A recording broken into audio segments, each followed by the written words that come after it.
Hello friends, in this video we are going to discuss how do we link all our social media profiles into our website. You have to understand that it's very important to do that because it increases your brand awareness as well as it impacts on your SEO. So what we are going to now do is go into settings, and in settings we are going to go into social media links. And then we can put in the links here.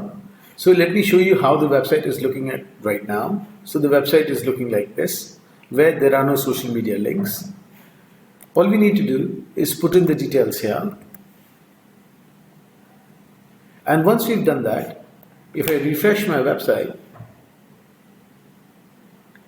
all your social media links would start appearing here, as well as if you've picked up the right footer, then it will start appearing here as well.